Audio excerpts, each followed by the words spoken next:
নমস্কার বহরমপুর, মুর্শিদাবাদ বহরমপুরের সমস্ত মানুষকে অনেক অনেক ভালোবাসা, অনেক অনেক ভালোবাসা।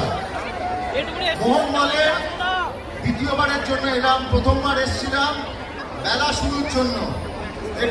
এখান থেকে শুরু হয়েছিল টাপাকিনি, ঠিক এইখান থেকে শুরু হয়েছিল টাপাকিনি।